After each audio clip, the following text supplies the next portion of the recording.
वाटतंय कमी होईल. हे राहत नाही, युवा राहत नाही. हवा आहे.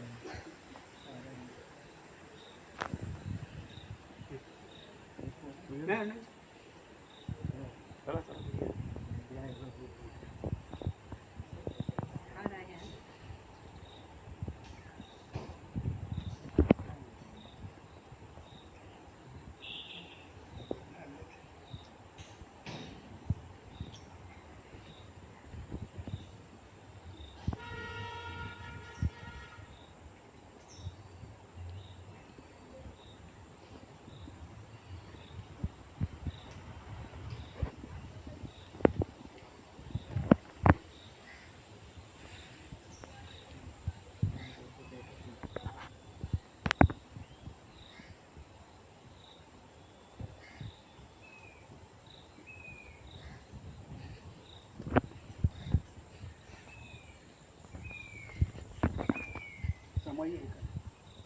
मी एकच लावली ती वाट, पण वाऱ्यामुळे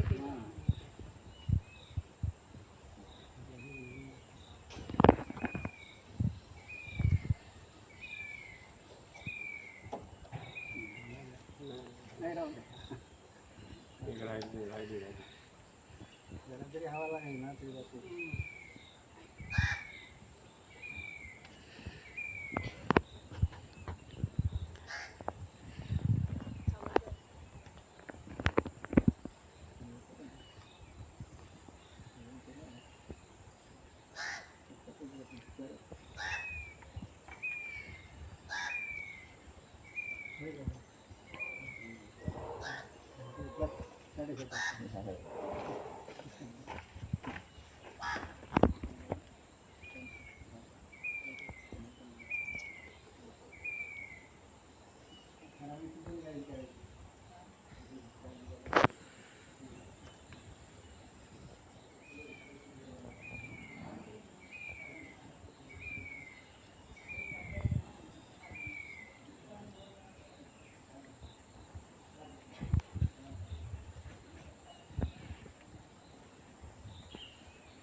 जनरली या शाळेत त्या शाळेत त्या शाळेत 3-4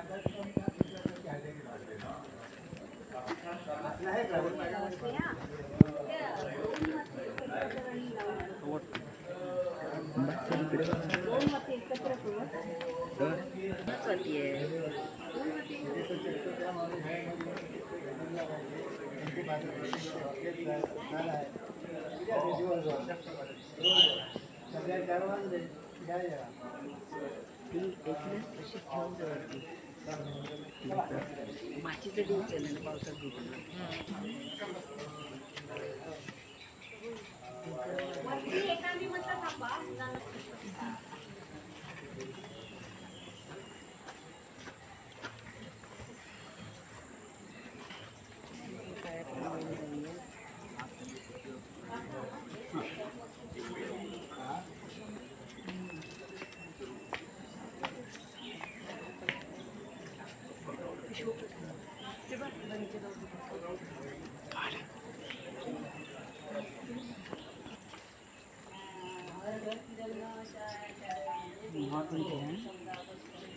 इकडे बघा थांबा शेतकरी.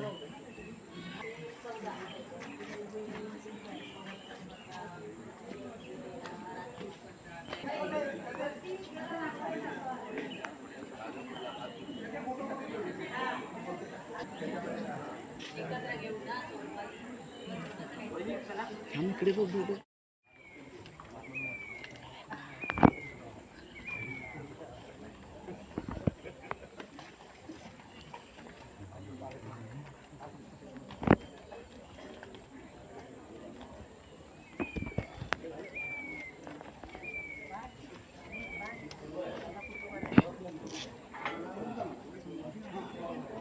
आज बोललो होतो.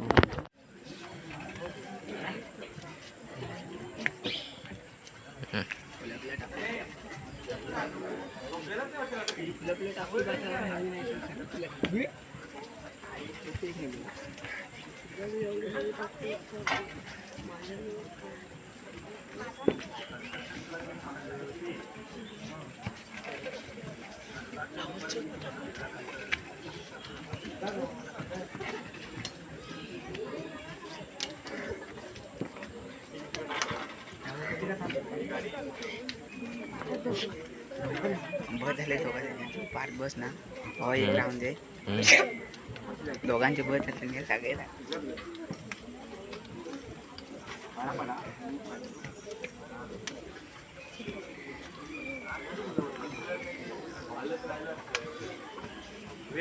माझा फोटो व्यवस्थित काढायचा तुला चले.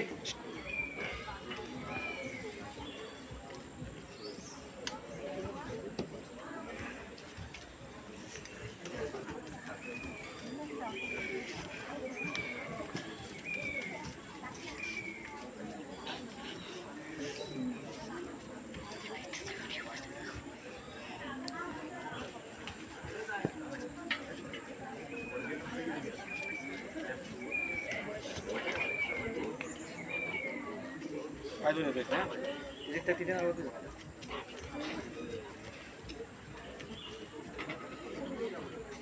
काय करायची का उंची पण पुरत नाही.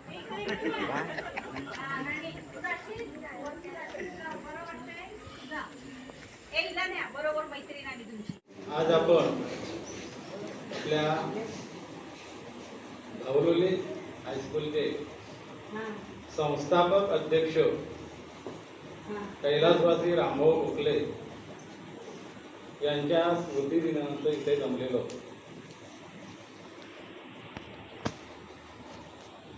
व्यासपीठावरील मान्यवर, धाऊलवली ग्राम विकास मंडळ मुंबईचे अध्यक्ष रामकाका गोखले साहेब, शालेय समितीचे चेअरमन श्री के.पी. गोखले साहेब, धाऊलवली ग्राम विकास मंडळाचे सचिव रमेश पाडेकर साहेब, सदस्य सौ स्वरांगी परांजपे, मी स्वरांगी परांजपे यांना विनंती करतो त्यांनी व्यासपीठावर यावं. आमचा माजी विद्यार्थी आणि माजी मुंबई मंडळाचा सदस्य कमलेश आंबेडकर यांनी सुद्धा व्यासपीठावर यावं. आणि आपला माजी विद्यार्थी भरत आपटे यांनी सुद्धा व्यासपीठावर यावं.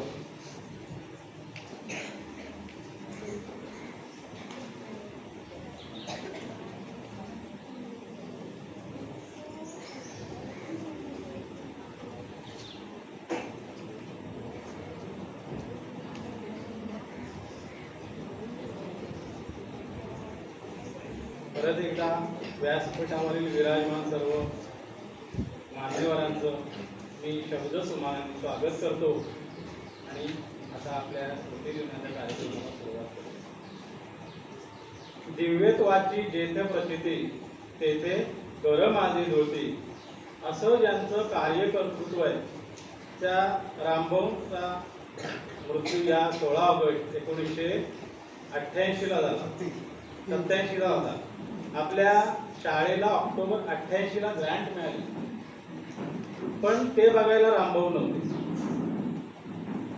त्यांनी आपल्या परिसरातल्या शाळा, मराठी शाळा ज्या आहेत की नाही त्या सगळ्या सुरू केल्या. आपल्या धाऊलवली हायस्कूलचं सुरुवात केली त्यापूर्वी आपले सगळे विद्यार्थी जैतापूरला जात होते किंवा नाट्याला जात होते आणि काही परिस्थिती नसणारे विद्यार्थी अर्धवट शिक्षण सोडत होते. मुलींचं शिक्षण तर 7वी पर्यंतच थांबायचं. आज आपण बघतो मुली किमान 12वी तरी होत आहे. ही रामभाऊंची कृपा आहे. तर अशा रामभाऊंनी काय काय केलं तर गावात लाईट आणण्याचा प्रयत्न, म्हणजे लाईट आणली. आज जे आपल्या गावात साकव दिसत आहेत ते साकव सगळे रामभाऊंच्या कारकिर्दीत त्यांनी स्वतः देखरेखीखाली सगळे बांधून घेतलेले. रामभाऊ ठाण्याला कॉलेजमध्ये प्राध्यापक होते आणि तिथे त्यांना जी काही सर्व्हिस संपल्यानंतर सगळं काही पैसा वगैरे मिळाला तो त्यांनी इकडे सर्व खर्च केला. आणि त्या काळी शाळेला आपल्या अनुदान नव्हतं. ऑक्टोबर 88ला अनुदान मिळालं. त्यापूर्वी मग काय करायला लागायचं, घरटी पैसे काढून रेशन कार्ड मागे 5-5 रुपये त्यावेळी काढले जायचे आणि शाळेत यांचा पगार भागवला जायचा. तर अशा खडतर परिस्थितीतून आपली शाळा उभी राहिलेली. आज आपण बघतो आपल्याला प्रशस्त हॉल आहे. हे सगळं आपल्याला रामभाऊमुळे पाहायला मिळतं.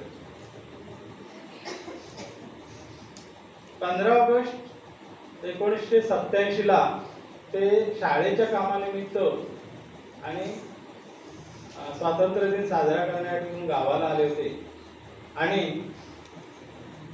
16 ऑगस्टला मुंबई जायच्या तयारीत असताना अचानक त्यांचं निधन झालं.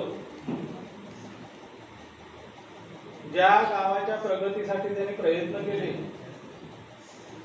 त्या या गावाच्या मातीतच आपला त्यांनी देह ठेवला. कार्यमग्नता जीवन व्हावे, मृत्यू ही विश्रांती, सतत कार्य. अशा या रामभाऊ काकांना विनम्र अभिवादन. मी तुम्हाला आता खडे होऊन वाढवून देणार आहे आणि 2 मिनिटं आपण स्तब्धता पाळून रामभाऊंना श्रद्धांजली अर्पण करायची. एक साथ खडे होंगे, खडे हो.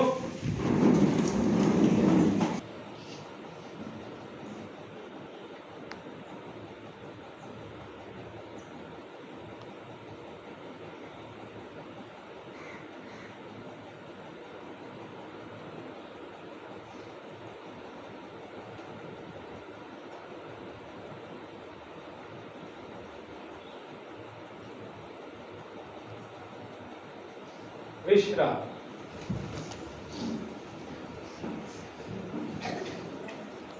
स्मृती दिनानिमित्त काही लोक आपले मनोगत व्यक्त करणार आहेत. मी सर्वप्रथम आमंत्रित करतो आपल्या शाळेचा माजी विद्यार्थी भरत आपटे यांनी आपलं मनोगत व्यक्त करावं.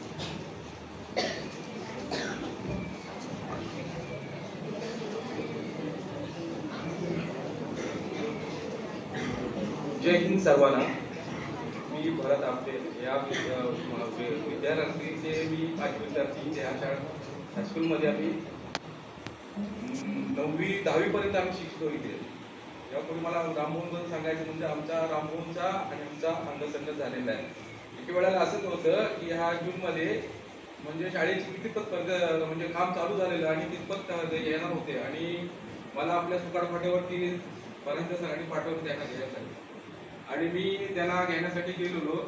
त्यावेळेस आम्ही गाडी आल्यानंतर ते उतरले, त्यांची बॅग वगैरे आम्ही घेतली वगैरे आम्ही बघत असताना जात असताना आणि त्यावेळेला ह्या बांधकामाला एक लागणारा चिरा जो दगड लागणार होता तेव्हा ती आपल्या सुकाट पाट्यावरती ती चिरेखाली लावली होती आणि आम्ही त्यावेळेस असं त्याच्यातून हे झालं की ते मला म्हणे आपण जरा बघायला. आम्ही तिथून त्या चिरेखाणीवरती गेले आणि त्यांनी जे निरीक्षण केलं तिथे म्हणजे किती कसा चिरा काढला जातो, किती फुटाचा काढला जातोय आणि सगळं हे चिरेखाणीचं हे करत असताना आम्ही खाली आलो. म्हणजे ह्याच्यावरून असं दिसून येतं म्हणजे त्यांनी म्हणजे आपलं जे बालपणापासून जी आपल्या गावाबद्दल बऱ्याचशा गावामध्ये विकासाची कामं त्यांनी खरंच आपलं ते बालपण आणि ते पूर्ण आपला जो त्यांचा देह होईपर्यंत गावासाठी त्यांनी विकास कामं खूप म्हणजे लाईट नव्हती गावामध्ये. पहिल्यांदा आपण लाईट नव्हती, लाईटीबद्दल परत रस्ते म्हणजे आता सगळं पहिला आम्ही लाकडाचं साकव घालायचो. हौर आला पहिल्या हौरामध्ये वाहून जायचे. नंतर मग आता बऱ्याच ठिकाणी साकव असे झालेले आहे, चांगले येण्या जाण्याचे मार्ग झालेले व्यवस्थित. आणि शिक्षण ही म्हणजे खेडेगावामध्ये दुर्मिळच परिस्थिती होती. आणि आपल्या त्यांच्या असे विचार होते की हे शिक्षण आहे, हे आपल्या गावातली मुलं कुठेतरी व्यवस्थित शिकून जायला पाहिजे. कारण आमच्या वेळेला आमचे मोठे भाऊ वगैरे हे जैतापूरच्या तिकडे जावं लागायचे. म्हणजे जैतापूरला दर बंदर होता, तिकडे पलीकडे तरीतून जावं लागायचं. आणि हा खडतर प्रवास होता त्यावेळेस. आता बरंच झालं की आपल्या गावामध्ये शाळा आपण आपल्या दाहुरोली बारावाड्याचं गाव असलं तरी आता 3 अशा प्राथमिक जिल्हा परिषद शाळा आहेत. त्याच्यानंतर हायस्कूल व्हावं ही त्यांची जी तळमळ होती. आणि खरंच त्यांनी ते विचार मांडून या गावामध्ये ही आपली शाळेची इमारत त्यांनी उभारली आहे. म्हणजे त्यावेळेस एवढा म्हणजे निधी नव्हता. आणि हा निधी कसा उत्पन्न होईल काही त्यांनी केलं नाही. पण ते गावात त्यांनी ते विचार ठेवून गावातल्या वाडीच्या लोकांना आम्ही त्यावेळेला पण आम्ही फी वगैरे भरली. त्याच्यामुळे आम्ही कसं चालू करताना जागा कुठे आम्ही गिरडीमध्ये तिकडे आम्ही 5वी मध्ये आम्ही शिकल्यानंतर आम्ही ही इमारत झाली. ही इमारत झाल्याला आम्ही पण काही थोडंसं आपल्या खालीचं वाटा करून आम्ही इथे श्रमदान केलेलं आहे. ते केलेलं इथे वावगायला ते नाही, पण त्याच्याबरोबर रामभाऊनी मोठं इथे जे वृक्ष लावण्याचं रोप लावण्याचे इथे काम केले. कारण हे विचार असं सर्वसामान्यात येणार नाही, पण त्यांचे जे विचार होते ते खरोखर म्हणजे गावाला वापण्यासारखे आहे. तर आम्ही तिथून आम्ही धावून आमच्या ह्या बांबाच्या घाटून एवढी खडतर घाटी असून आम्ही उतरून आम्ही शाळेमध्ये आलो. आणि त्यावेळेस जे संवाद चालला त्यांच्याबरोबर, त्यांच्या संवादातून अशी खरंच एवढी तळमळ दिसत होती. म्हणजे गावाला एवढा हे शिक्षणाचं आज शिक्षणाचं क्षेत्र भरपूर ठिकाणी गेले आहे. मुलीला म्हणजे 7वी पर्यंत शिक्षण होतं, पण आज मुली सर्व ठिकाणी महिला आपल्याला सोबाळा होऊन आपण पुढे चालते. आणि हे जाण्यासाठी त्यांनी खरंच हे ते मोठं कार्य केलेले आहे गावामध्ये. तर त्यांचे खरोखर आज मनपूर्वक मी त्यांच्या स्मृतीला अभिवादन करून मी आज 2 शब्द संपवतो.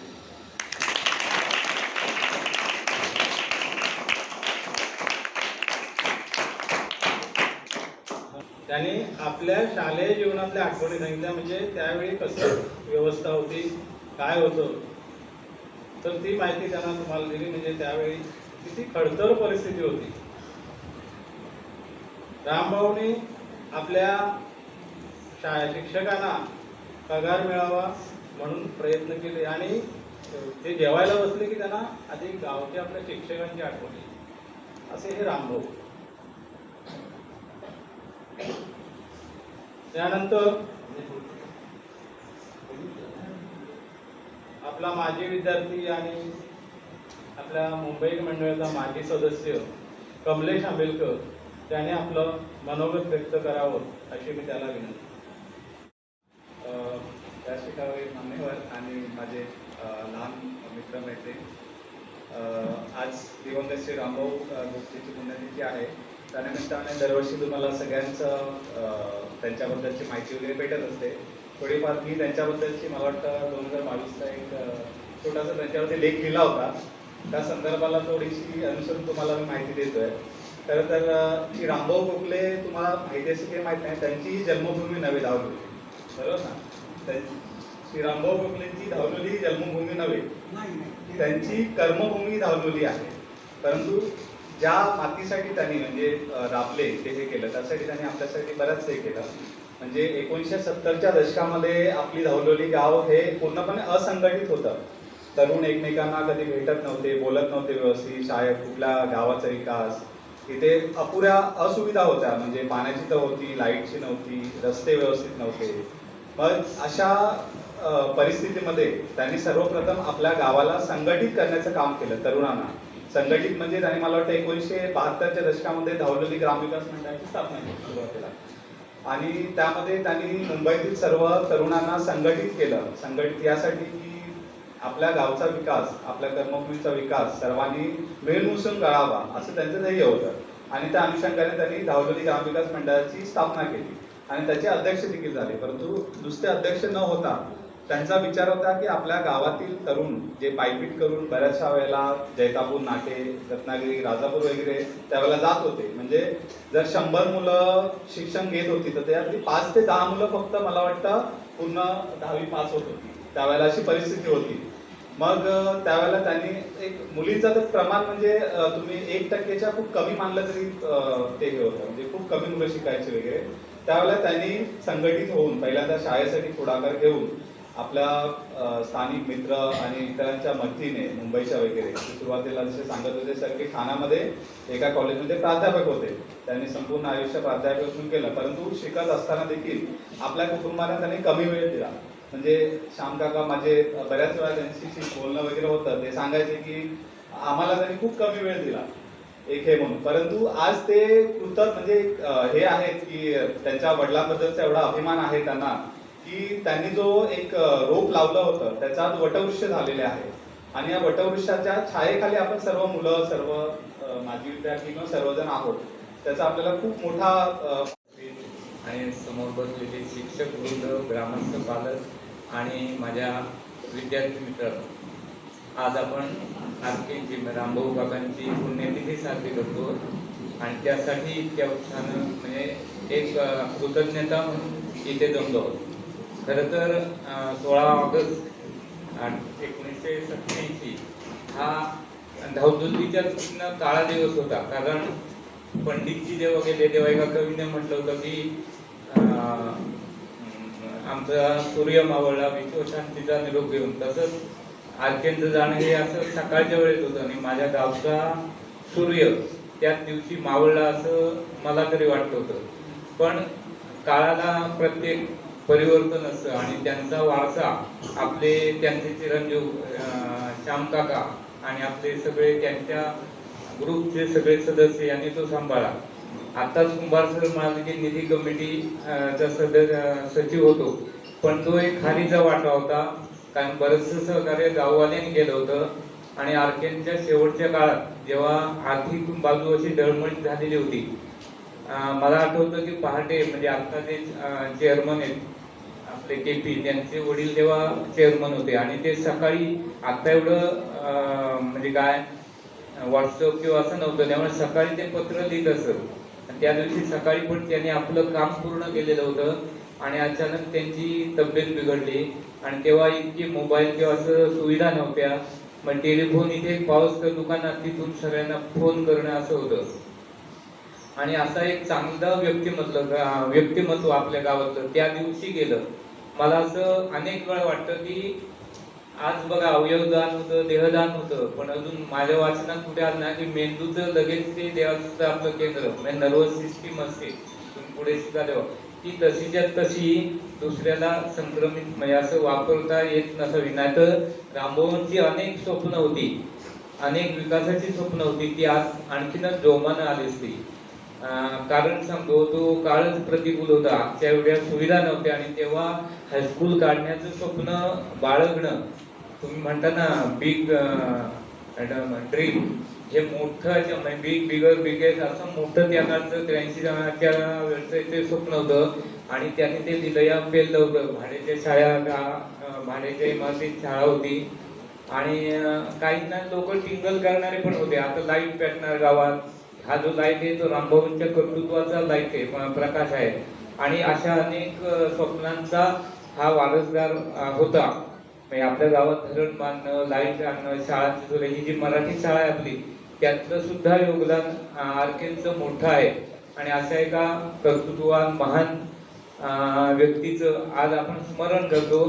आपल्या इथे जो पुतळा आहे बाहेर, ते नुसता पुतळा असं नाही तर ते आपलं काय प्रेरणास्थान आहे.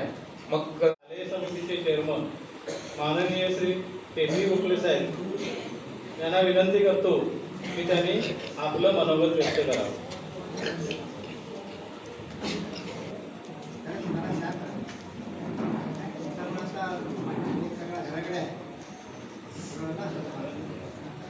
आज आपण आपल्या गावचे माजी अध्यक्ष मुंबई ग्राम विकास मंडळ मुंबई,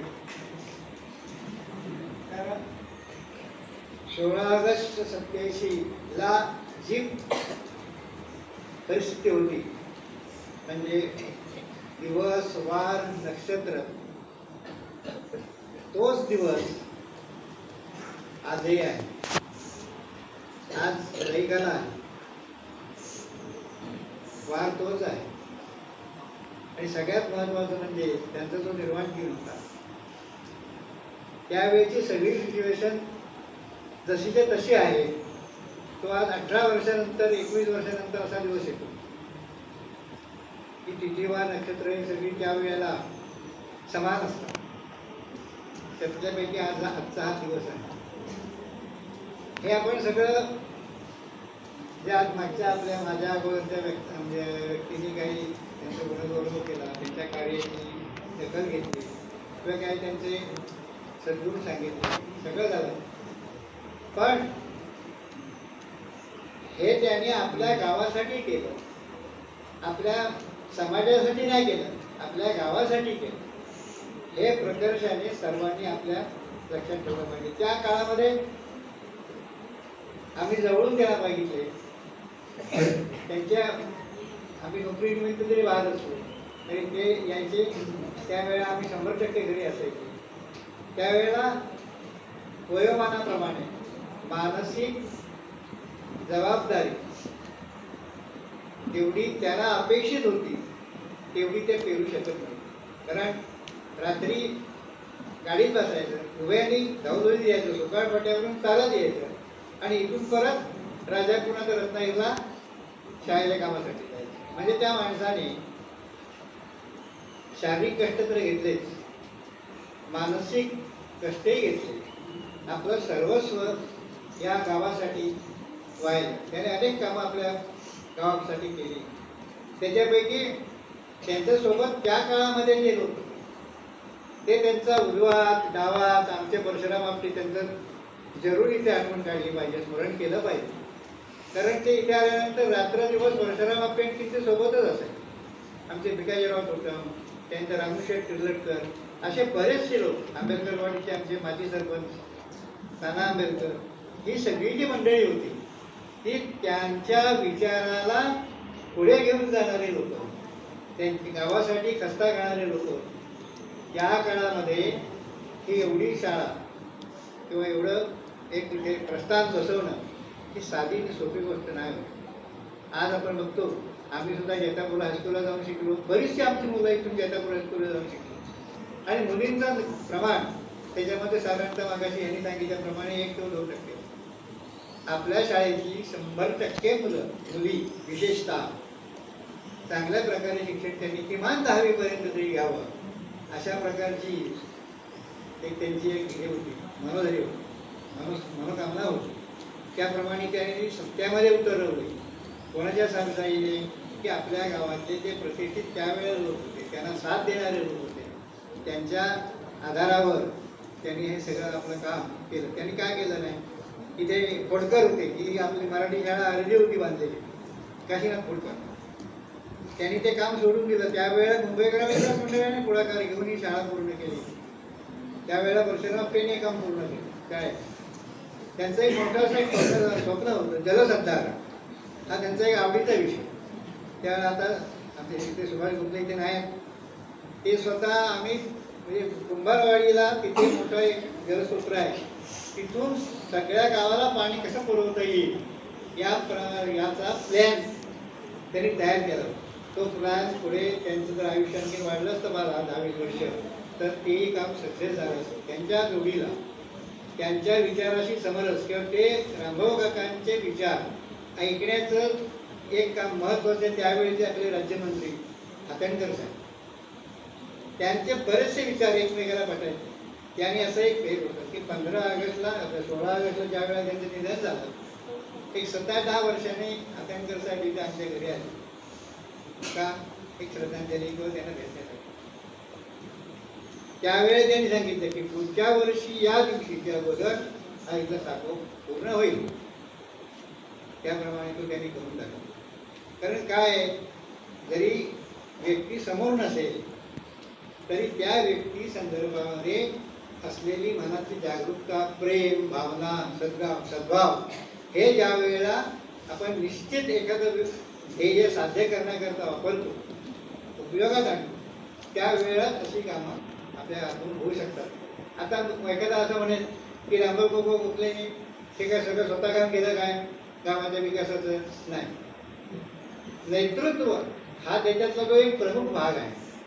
ते खंबीर असल्यानंतर आपोआप कामं किंवा लोक त्या कामासाठी किंवा त्या ध्येयासाठी ओढले जातात आणि त्याप्रमाणे सगळं घडत गेलं.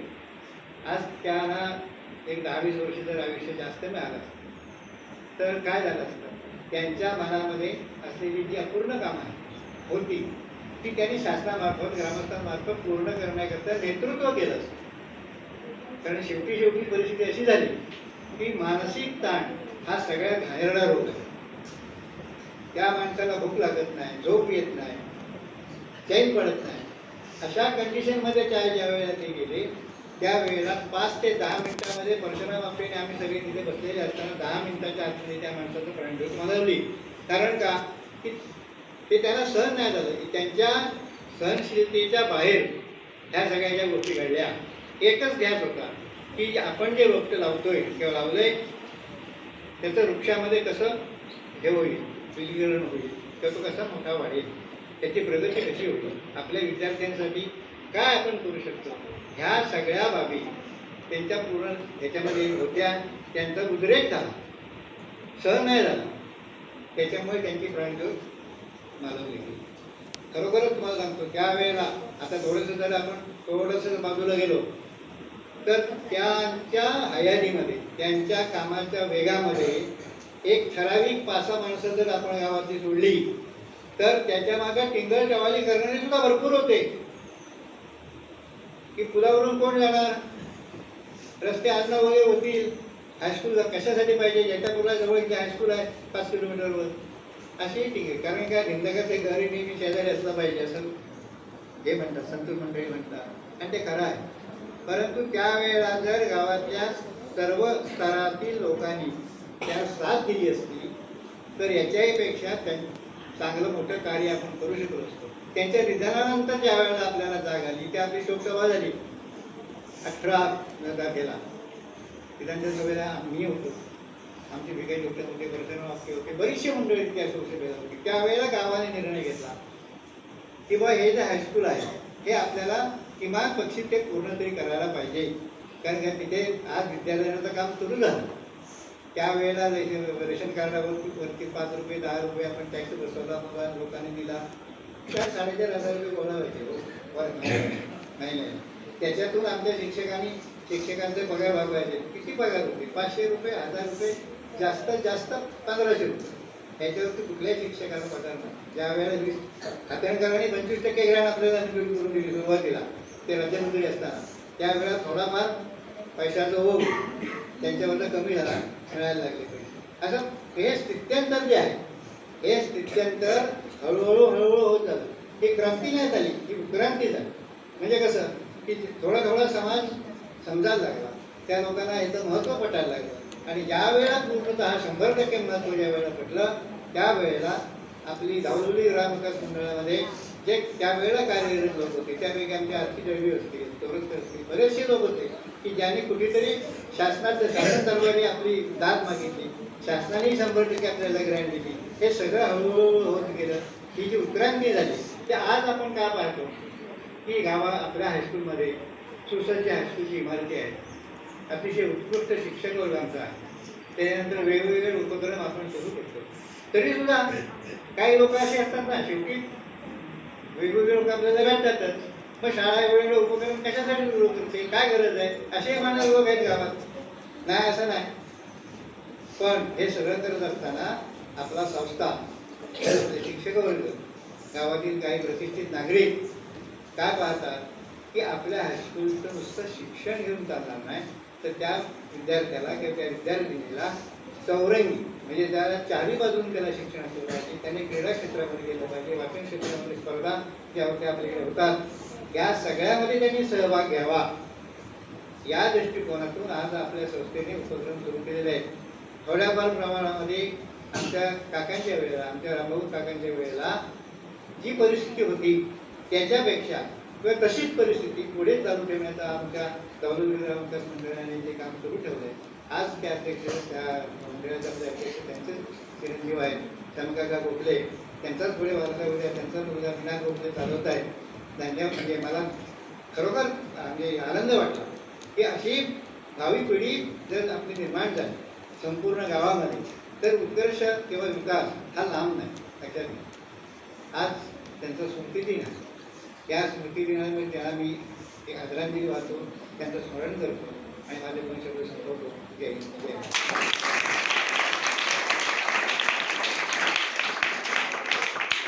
धन्यवाद चेअरमन साहेब. आम्हाला रामभाऊंचा सहवास मिळाला नाही. श्यामकाका गोखले हे आपलं मनोगत व्यक्त करतात.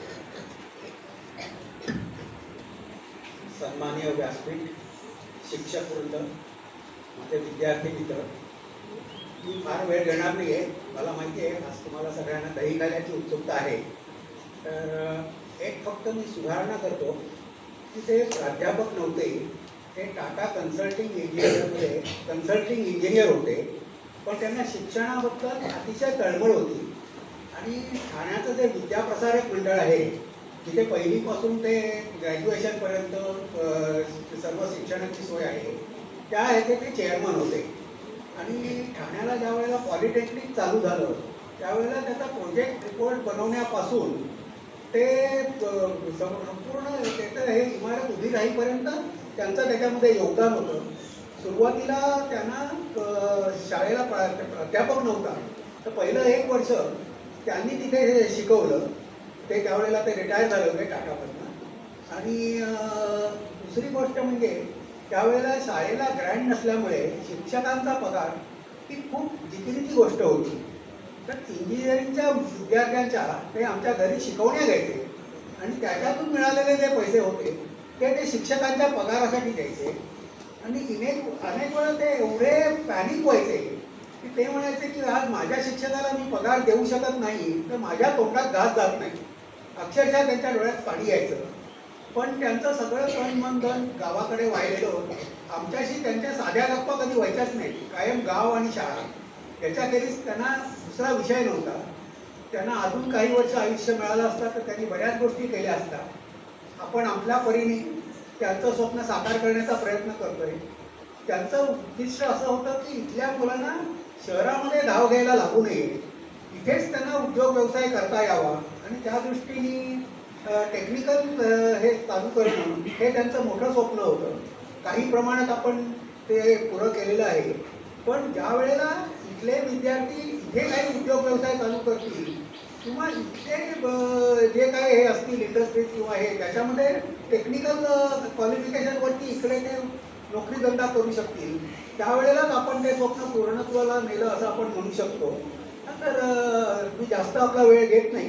त्यांना विनम्र श्रद्धांजली वाहतो आणि आता